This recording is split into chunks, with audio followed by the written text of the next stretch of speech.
Conceptul de transformare a însoțit biblioteca în întregul proces de îndrumare a oamenilor prin experiențe de învățare revelatoare. Contribuind semnificativ la creșterea apetitului oamenilor pentru cunoaștere, bibliotecile sunt cele care deschid orizonturi și modelează oameni și caractere. Orientată constant spre umanitate, biblioteca este cea care conectează indivizii la universul cunoașterii colective, fiind spațiul unde ideile sunt produse, testate și rafinate.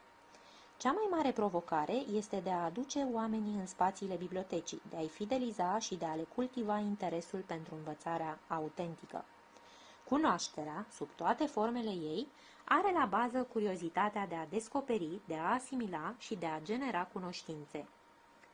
Bibliotecile au rezistat succesiunii naturale a generațiilor de utilizatori cu culturi și medii diferite, menținându-și rolul civilizator și modelator din perspectiva învățării pe tot parcursul vieții.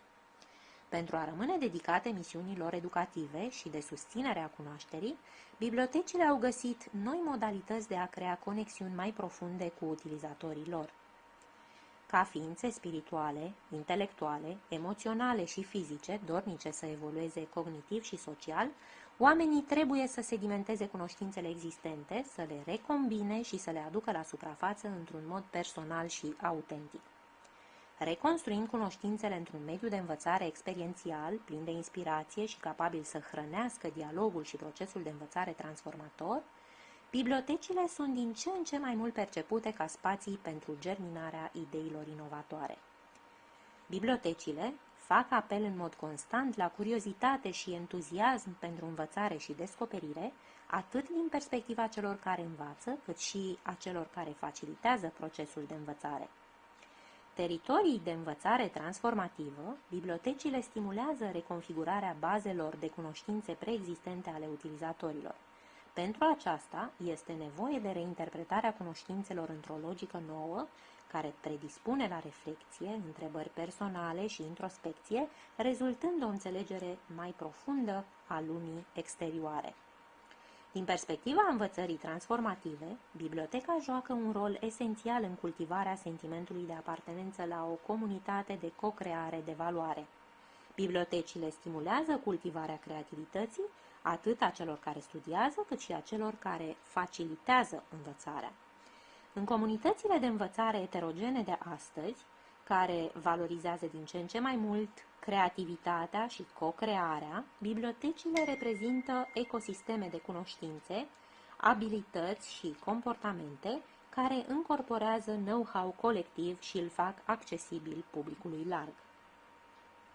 Bibliotecile au devenit din ce în ce mai mult facilitatori de cunoștințe comune, validate de experiența colectivă, transformându-se în adevărați curatori de cunoaștere și bune practici de adaptabilitate pentru comunități informate, reziliente și receptive la schimbare. În ce privește prezența lor neîntreruptă în conștiința umanității, bibliotecile reprezintă o insulă de normalitate și un model incontestabil de comunități native, organice și durabile. Bibliotecile sunt permanent conectate la nevoile profunde ale utilizatorilor, transpunându-le într-o ecuație nouă, împuternicită, care va duce în cele din urmă la transformarea indivizilor și a lumii prin învățare. Oamenii ezită să accepte că trăiesc într-o stare de schimbare perpetuă. În ciuda impredictibilității viitorului, este de dorit ca bibliotecile să îmbrățișeze realitatea acestor schimbări și să identifice modalități prin care să contribuie la crearea de comunități reziliente și sustenabile. Schimbarea nu este în sine rea sau bună. Ea presupune cel mai adesea o transformare. O bibliotecă rezilientă, dispusă să experimenteze și să îmbrățișeze noul ca parte naturală a evoluției, nu va fi surprinsă de nicio schimbare. Câtă vreme își păstrează rațiunea de a supraviețui și găsește mijloacele adecvate de a o face, o bibliotecă poate fi, pe termen lung, factorul de stabilitate de care comunitățile au atâta nevoie.